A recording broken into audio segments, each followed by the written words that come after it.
안녕하세요. 오늘의 데일리 뉴스레터에 오신 것을 환영합니다. 1. TSMC의 몰락. 2. 영국에서 위기.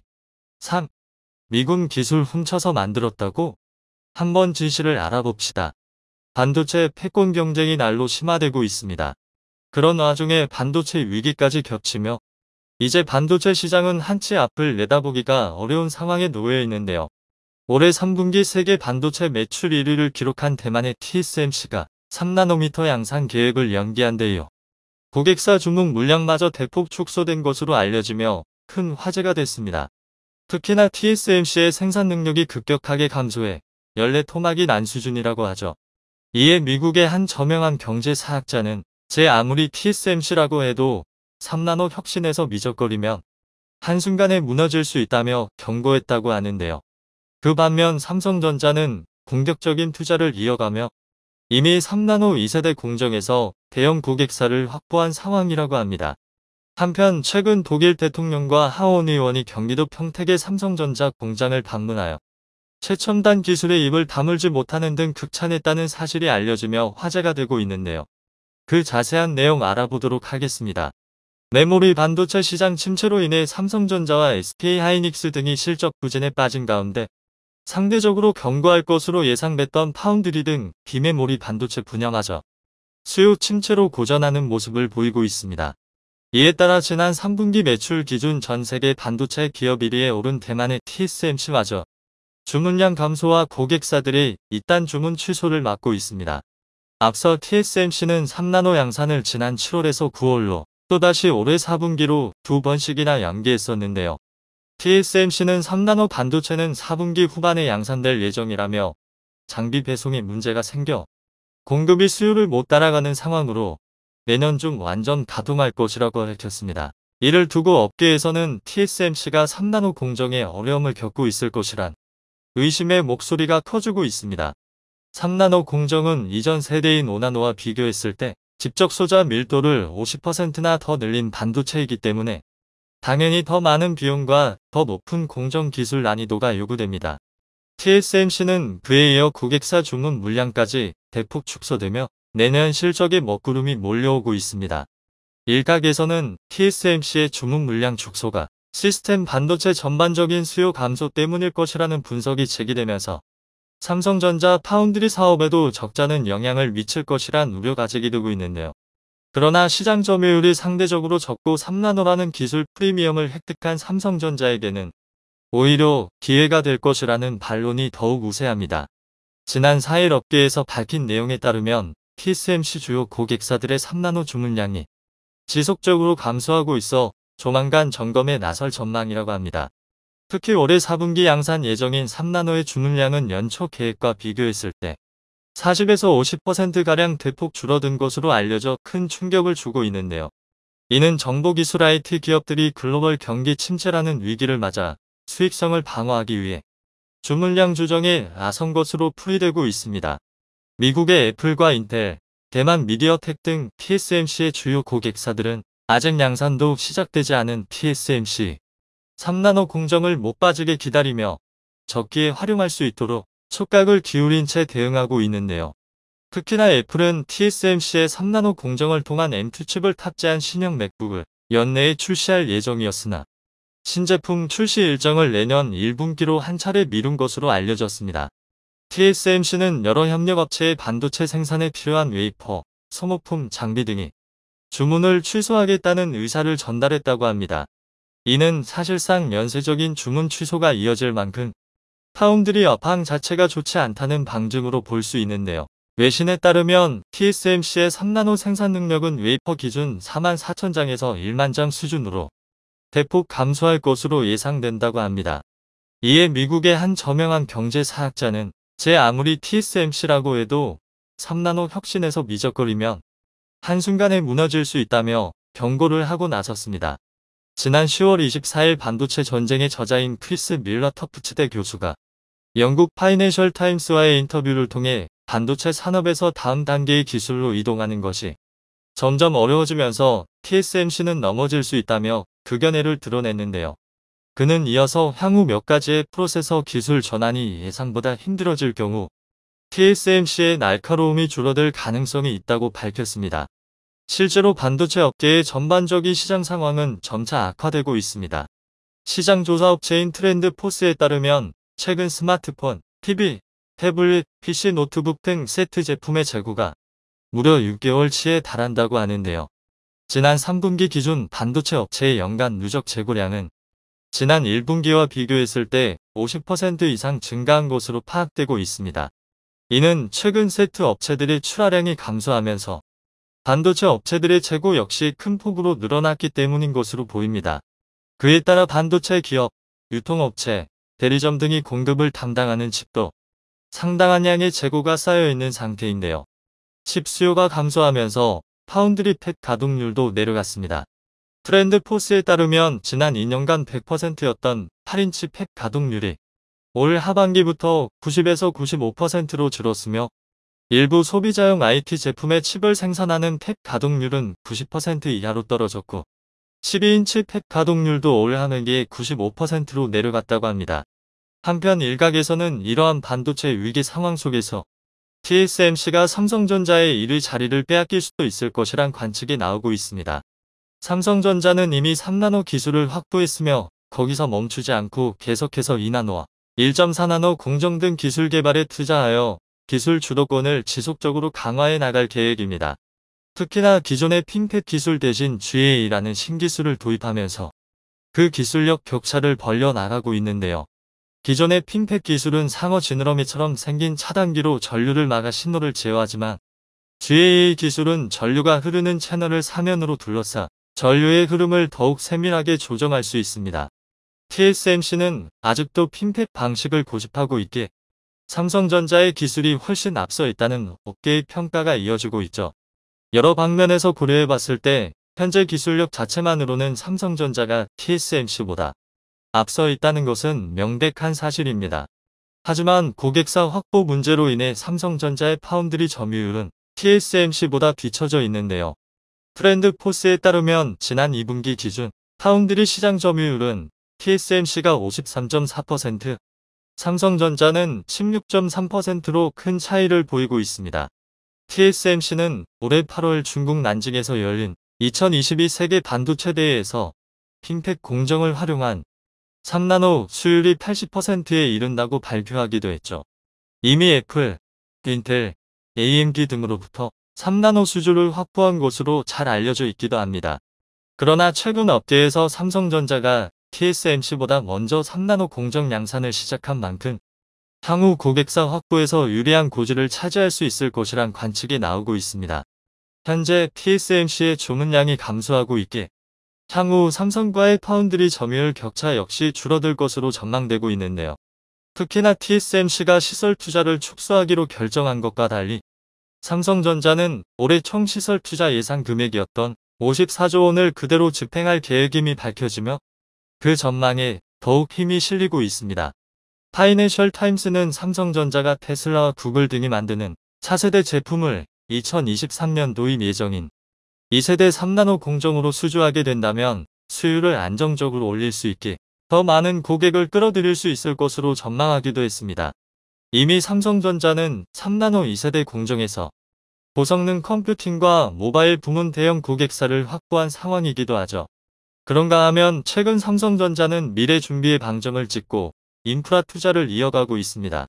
지난달 열린 올 3분기 실적 발표 컨퍼런스 콜에서 탄탄한 이익 기반을 만들고 중장기 수요 대응을 위해 적정 수준의 인프라 투자를 지속하겠다고 밝혔는데요. 지난 9일 삼성전자 현지 엔지니어링 파트너사인 제이콥스 엔지니어링에 따르면 지난 5일 텍사스주 윌리엄슨 카운티 테일러시 소재 제이파운드리 공장을 착공했다고 합니다. 테일러 파운드리 공장은 오는 2024년 11월에 완공될 예정인데요.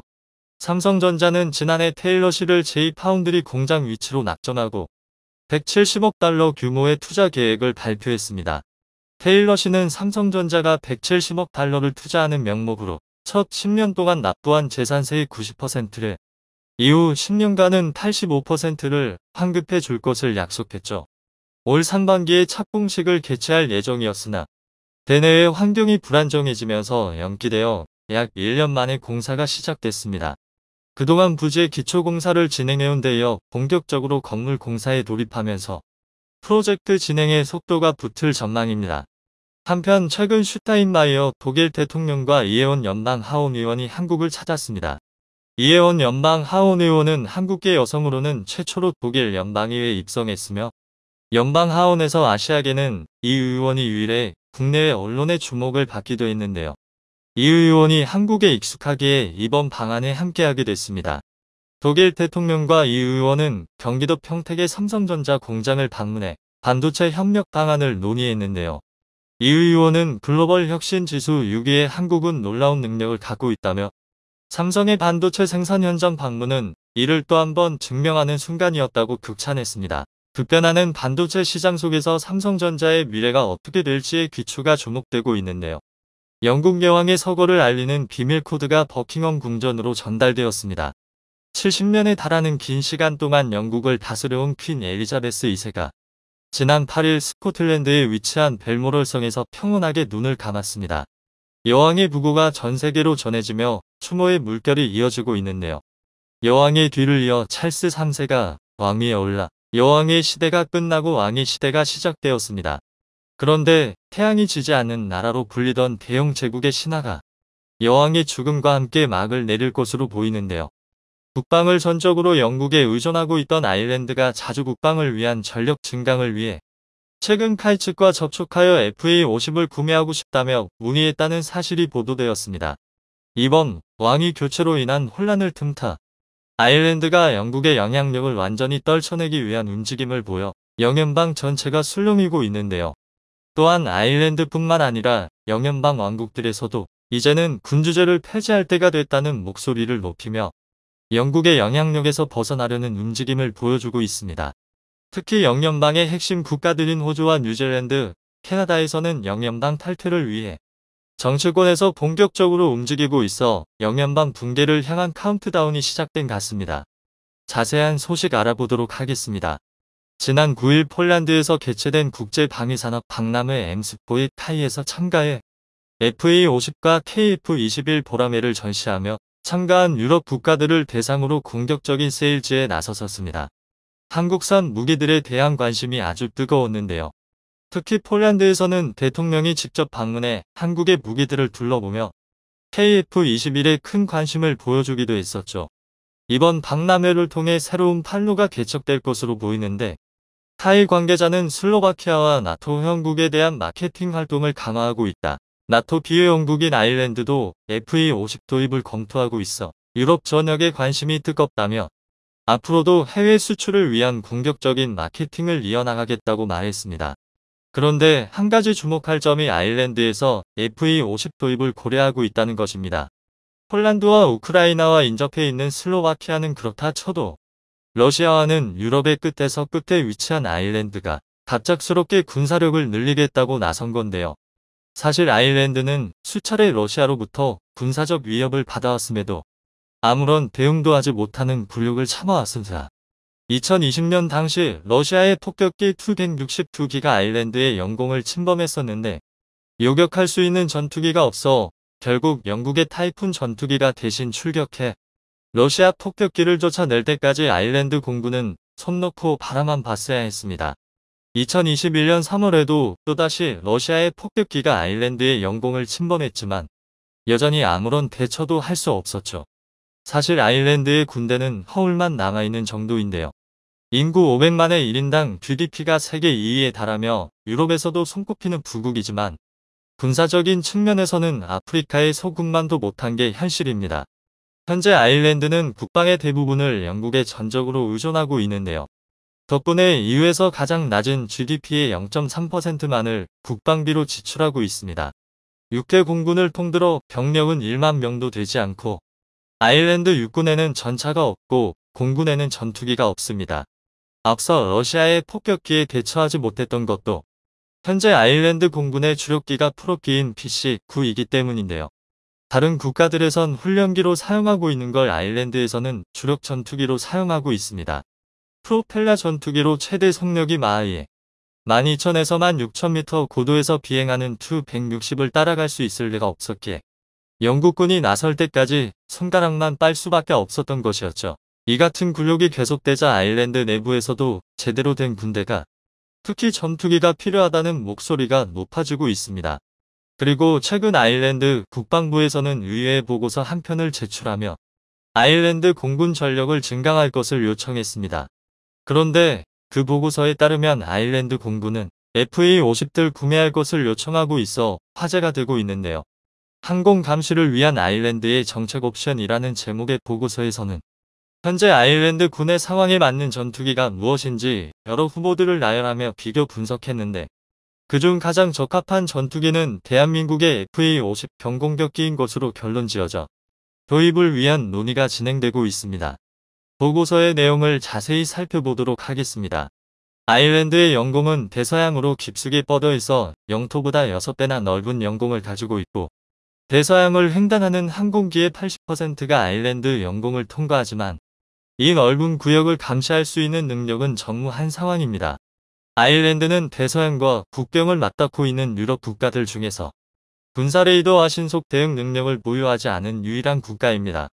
사실상 아일랜드 공군은 없다고 봐도 무방한 수준인데요. 그렇다고 다른 유럽 국가들에 필적하는 완전한 방공 능력을 갖추기 위해선 연간 1억 600만 유로액 연 300억 원 이상의 비용이 소모될 것입니다. 반면 현실적인 방공 능력을 갖추기 위해선 연간 2천만 유로액 280억 정도로 상당히 저렴합니다. 현실 실적인 방공 능력을 갖추기 위해 초음속 제트 훈련기의 변형인 경전투기를 활용한다면 훨씬 저렴한 성능으로 공군의 전력을 증가시킬 수 있습니다. 아일랜드 차기 주력 전투기로 이탈리아의 M346, 한국의 FA-50과 같은 경공격기, 그리펜, 타이푼 F-35와 같은 본격적인 4세대, 5세대 주력 전투기들이 후보에 올랐습니다. 하지만 M346은 암속이 지나지 않아 러시아의 폭격기를 추적할 수 있는 성능이 되지 않아 후보에서 탈락했고 이제 막 공군을 재건하기 위한 첫 발을 떼려 하는데 한 대에 1,000억 원에 달하는 4세대 5세대 전투기들을 구입하는 건 무리라고 보고 있습니다. 거기에 최근 러시아 공군이 여러 추태를 보여주고 있어 러시아군을 상대하기엔 FA-50이면 충분하다고 보고 있는 것 같기도 합니다. 최근 우크라이나 국방부 트위터에 이륙하려던 러시아군의 수-25가 이륙 직후 균형을 유지하지 못하고 비틀거리더니 추락해 폭발하는 영상이 올라왔습니다. 미국에 이어 세계 2위로 여겨지던 러시아 공군이 왜 아직도 우크라이나를 상대로 제공권을 확보하고 있지 못한지가 여실히 드러나고 있죠. 반면 FA-50은 최근 말레이시아 입찰에서도 페자스를 제치고 승리하며 이륙 직후 균형을 유지하지 못하고 비틀거리더니 추락해 폭발하는 영상이 올라왔습니다. 미국에 이어 세계 2위로 여겨지던 러시아 공군이 왜 아직도 우크라이나를 상대로 제공권을 확보하고 있지 못한지가 여실히 드러나고 있죠. 반면 FA-50은 최근 말레이시아 입찰에서도 페자스를 제치고 승리하며 경전투기 시장에서 선두를 달리고 있는데요. 관계자에 따르면 말레이시아의 FA-50 제트기 18대를 1조 원에 공급하는 계약을 체결했으며 거래가 일주일 안에 마무리될 것으로 보인다고 전했습니다. 아일랜드 국방부 역시 FA-50 경공격기가 매우 뛰어난 성능을 가지고 있어 4세대 전투기의 90%에 달하는 전투력을 발휘할 수 있으며 훈련기와 공격기 두 역할 모두 효율적으로 수행할 수 있어 공군을 재건해야 하는 아일랜드의 상황에 매우 적합하다고 밝혔습니다. 아일랜드 공군에서도 FA-50을 경전투기 시장을 선도하는 모델이며 초음속을 낼 수 있어 모든 속도와 고도 영역에서 목표를 요격할 수 있는 이상적인 전투기라 평했습니다. 이러한 이유들 때문에 4세대와 맞먹는 성능을 가지고 있으면서 비용은 훨씬 저렴한 FA-50이 최종 후보로 결정되었습니다. 의회에서 이러한 보고서를 공개한 이후 아일랜드군의 전력 증강을 위한 별다른 움직임이 포착되지 않았었는데 올해 러시아의 우크라이나 침략과 그리고 이번 엘리자베스 2세 여왕의 서거를 계기로 본격적인 군 팽창에 나선 것으로 보입니다. 이 같은 아일랜드의 행보에 가장 민감하게 반응하는 곳은 당연히 옆 나라 영국인데요. 독립하여 영연방에서 탈퇴한 것도 모자라 이제는 완전히 영국의 영향력에서 벗어나려 한다고 우려하고 있습니다. 아일랜드의 움직임에 자극을 받은 북아일랜드와 스코틀랜드에서도 엘리자베스 여왕의 서거를 계기로 독립에 대한 목소리가 높아지고 있어 막 즉위한 찰스 3세의 고민만 늘어가고 있습니다. 엘리자베스 여왕의 서거를 시작으로 100여 년간 지속되었던 영연방의 균열이 커지고 있습니다. 이러한 균열을 엘리자베스 여왕의 인덕을 통해 잠재우고 있었는데 여왕이 서거했을 뿐만 아니라 새로 왕위에 오른 찰스 3세는 영국 내는 물론 영연 방국가들 사이에서도 그렇게 평판이 좋지 못해 왕정에 대한 거부감이 더욱 높아지고 있습니다. 특히 호주와 뉴질랜드를 비롯한 주요 영연방 왕국들에서 영연방에서 탈퇴하고 군주제를 폐지하고 공화국으로 전환해야 한다는 목소리가 높아지고 있습니다. 호주에서는 총리가 자신의 임기 내에는 공화국 전환을 위한 국민투표는 없을 것이라 말했지만 정치권에서는 공화국으로 전환을 바라는 목소리가 높아지고 있는데요. 호주의 제3당인 녹색당의 애덤 벤트 대표는 엘리자베스 2세 여왕 서거 당일 SNS에 호주는 앞으로 나아가야 한다. 우리는 원주민들과의 조약이 필요하며 공화국이 돼야 한다고 밝혔었습니다. 미국 뉴욕타임스에 따르면 뉴질랜드 총리 저신다 아더는 뉴질랜드가 공화국으로 전환될 것이냐는 질문에 결국 그것이 뉴질랜드가 향해야 할 길이라고 믿는다. 공화국 전환은 내 생애에 반드시 이루어질 것으로 본다. 고 말했습니다. 영국과 역사적으로 깊은 유대 관계를 가지고 있는 캐나다 역시 외국 군주가 캐나다를 대표하는 것을 원하지 않는 것으로 보이고 있습니다. 최근 캐나다에서 이뤄진 설문조사에서 응답자의 51%는 군주제가 계속되는 것을 원하지 않는다 고 답했고 군주제가 계속돼야 한다고 답한 응답자는 26%에 불과했습니다. 또한 응답자의 77%는 영국 왕실의 애착을 느끼지 않는다고 답했고 71%는 더 이상 군주제가 필요하지 않다고 말했습니다. 한 시대를 상징했던 거인이 역사의 뒤안길로 물러났습니다. 비록 세계사에 수많은 비극을 남긴 영국이지만 한국에는 큰 도움을 주기도 했었습니다. 6.25 전쟁 발발했을 당시 영국은 미군에 이어 두 번째로 전투부대를 파견하여 북한과 중공군에 맞서 싸워주었는데요. 전쟁이 끝날 때까지 총 5만 6천 명이 파견되어 그중 1078명이 전사하고 179명이 실종되었으며 978명이 포로로 잡혔었습니다. 한국은 당시 영국의 도움에 오늘날까지 감사를 전하고 있죠. 양국의 우정을 이어올 수 있었습니다. 최근 대한민국 최초의 국산 전투기 KF-21 보람의 양산 계획이 크게 뒤바뀔지도 모른다는 추측이 등장했습니다. 지난 11월 10일 KF-21 CJ-2호기는 별다른 이상 없이 35분간 비행하며 최초 시험 비행에 성공했는데요. 무사히 성능 검증에 성공한 건 상당히 축하할 만한 일이지만 CJ-1호기의 초도 비행 때보다는 일반 대중의 관심이 적었습니다. 아무래도 앞으로 2000회 이상 시험 비행이 남아있다 보니 많은 분이 시험 비행에 일일비하기보다는 본격적인 양산을 기다리시는 것 같은데요. 그런데 이런 일반적인 생각과 정반대로 군사 전문가들 사이에서는 심상치 않은 추측이 제기되고 있습니다. 다음 시제기는 지금까지와 무언가 다를 것이라는 가능성이 있다는 건데요. 바로 KF-21 목자형입니다. 현재 KF-21은 단저형 4개, 복자형 2개, 총 6개의 시제기가 제작되어 있는데요. 만약 복자형 KF-21도 지금까지처럼 무사히 시험 비행에 성공한다면 KF-21 양산 계획은 기존과 완전히 다른 방향으로 흐를 수도 있습니다. 다름 아닌 KF-21 양산 물량 중 일부를 전자전기로 개량하는 것입니다. 그렇게 된다면 이미 한번 소요 검증 실패로 쓴맛을 본 우리 공군의 최대 수건 사업 중 하나인 전자전기를 드디어 확보하게 되는 것입니다. 그것도 로급 기체가 아니라 4.5세대 미들급 기체 중 끝판왕이라는 KF-21 기반 전자전기를 확보하게 되는 것이죠. 그런데 한국 공군의 이런 희망과 달리 반대 의견도 만만치 않습니다. 지금 당장 미들급 전투기 전력 확보에도 벅찬데 무슨 화력도 약한 전자전기를 개발하냐는 건데요. 이해가 안 되는 주장은 아니지만 결론부터 말하면 이는 그다지 옳은 생각이 아닙니다.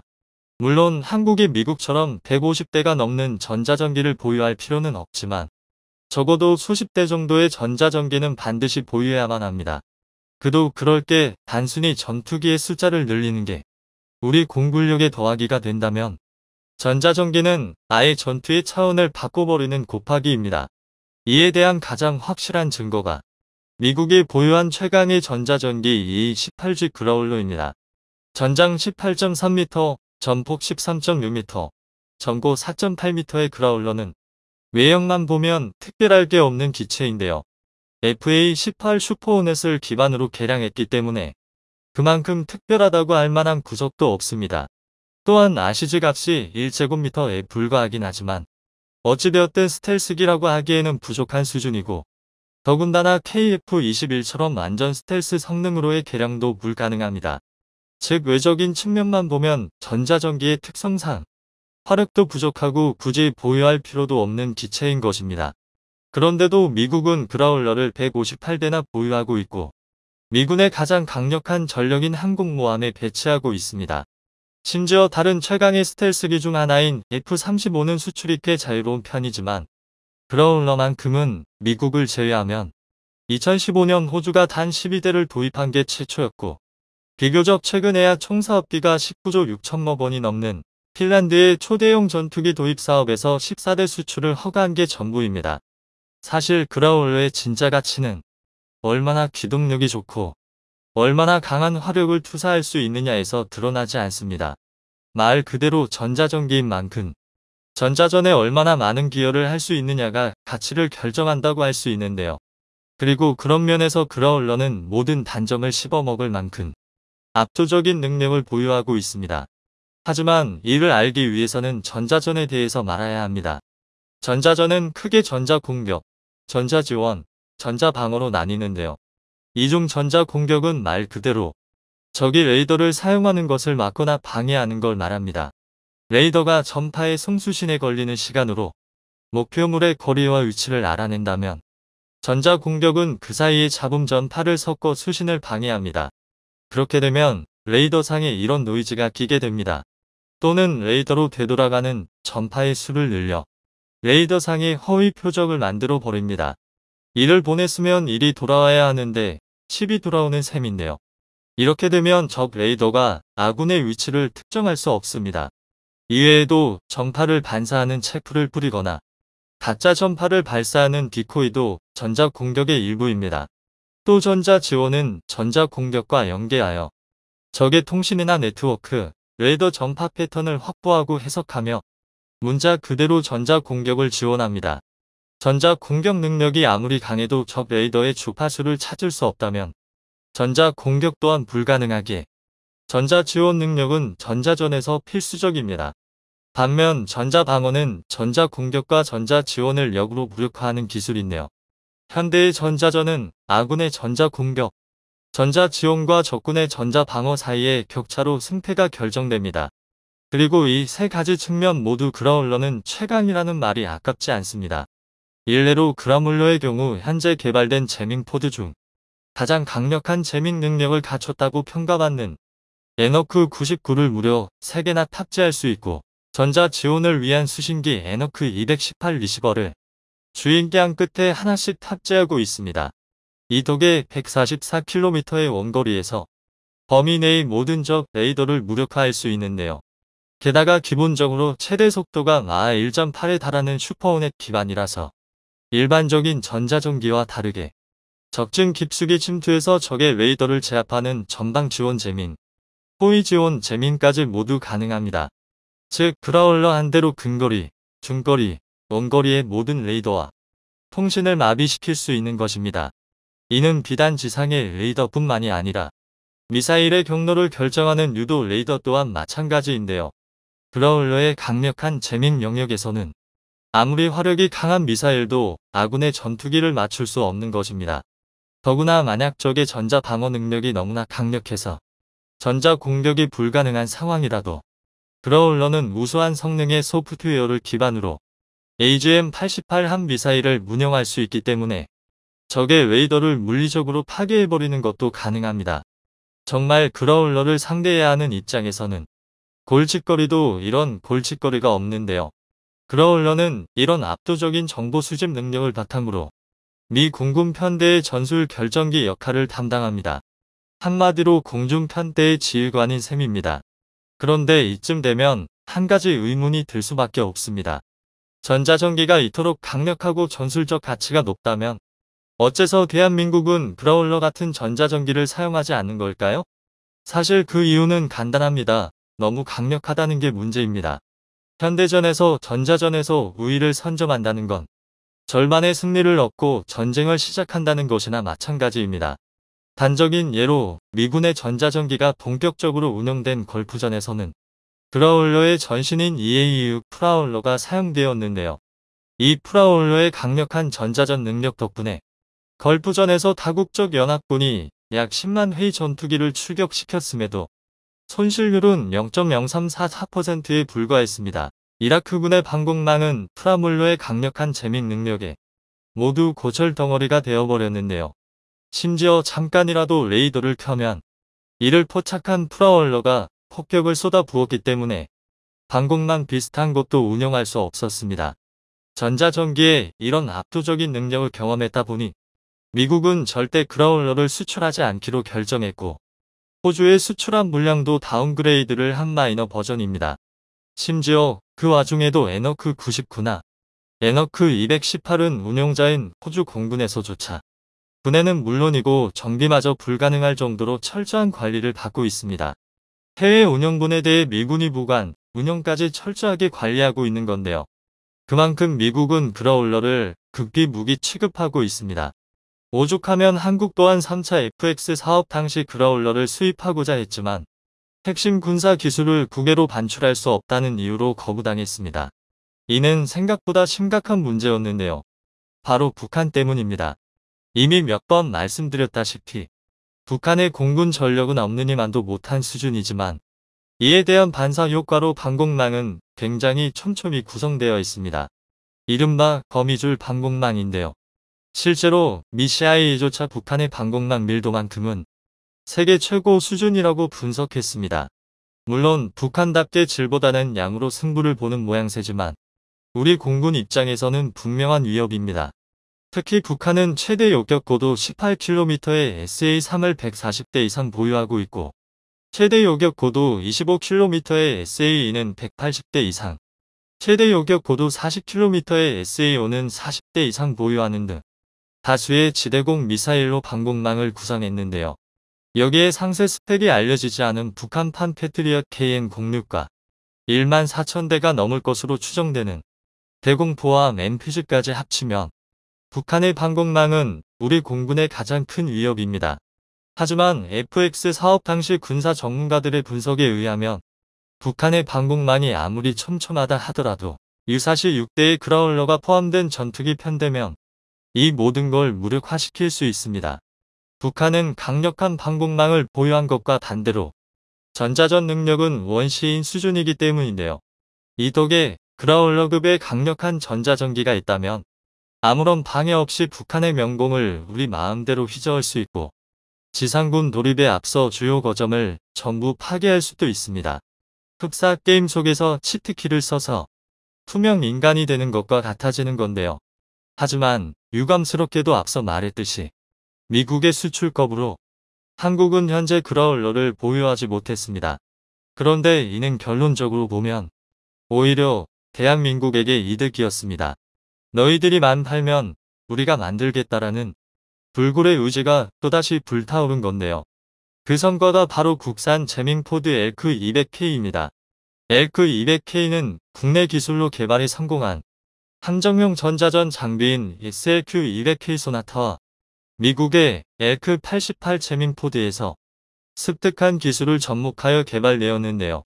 엘크200K의 정확한 세부 성능은 공개되지 않았지만 에너크 99에 근접하거나 조금 못 미치는 수준으로 적 레이더 교란과 무력화, 응급 상황에서는 체프 및 플레어 자동 발사 등 우수한 성능의 전자 공격을 수행할 수 있는 것으로 알려져 있습니다. 실제로 엘크200K는 전용 전자전기가 없는 상황에서도 KF-16에 탑재되어 대한민국 공군의 전자전을 담당했는데요. 이것만 해도 성능이 검증되었다고 할 수 있지만 더 놀라운 건 엘크200K에 대한 미국의 반응입니다. 2011년 당시 파키스탄은 한국에서 엘크200K를 도입하고자 했는데요. 그런데 갑자기 이 사업에 미국이 끼어들어 학을 떼며 반대했습니다. 중국이 파키스탄을 통해 엘크200K를 수입할 수 있다는 이유 때문이었는데요. 미국의 압박이 얼마나 강했는지 한국은 어쩔 수 없이 엘크200K 수출을 취소했을 정도입니다. 이는 미국이 LK200K가 적국에 넘어갈 시 미 본토를 위협할 정도의 성능이라고 판단했다는 방증입니다. 그리고 실제로 전 세계 대다수의 군사 관계자와 전문가들은 LK200K의 등장과 함께 대한민국의 전자전 능력을 전 세계에서 7번째로 꼽고 있습니다. 하지만 이것도 옛날 얘기입니다. 앞서 말했듯 KF-21이 등장하면서 전 세계 전자전의 판도가 뒤흔들리고 있습니다. KF-21은 LK200K를 통합전자전 체계 EW 슈트로 개량하여 아예 전투기 내부에 내장하고 있는데요. 쉽게 말해 KF-21은 아무런 추가 장비 없이 LK200K 외장 포드를 탑재한 전투기와 동일한 수준의 전자전이 가능하다는 것입니다. 게다가 KF-21에 탑재된 이사 레이더는 고출력 에너지를 적 레이더에 집중 조사해서 회로를 불태워버리는 전자 공격이 가능한데요. 즉 KF-21은 주임무로 전투기의 역할을 수행함과 동시에 부임무로 전자전기의 역할까지 수행할 수 있는 것입니다. 그리고 여기에 더해 파일럿 2명이 전투기 조종과 전자전을 따로따로 수행할 수 있는 KF-21 복자형은 추가적인 전문 전자전기로도 개량이 가능한데요. 현재 한국의 전자전 기술을 생각하면 EA-18G 그라울러를 뛰어넘는 전자전기를 만드는 것도 꿈은 아닙니다.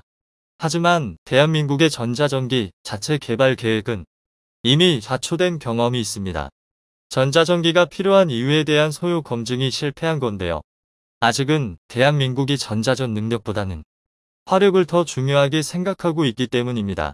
하지만 공군력의 질을 한 차원 업그레이드하기 위해선 전자전기를 반드시 보유해야만 합니다. 그리고 이를 위해선 먼저 전 국민적 여론이 형성되어야 할 텐데요. 부디 우리 시청자 여러분들이 대한민국의 전자전기 보유를 위한 물씨가 되어주시길 바랍니다. 영상이 도움이 되셨다면 구독과 좋아요 부탁드리며 오늘도 감사합니다. 최고로 멋진 하루 보내시길 바랄게요.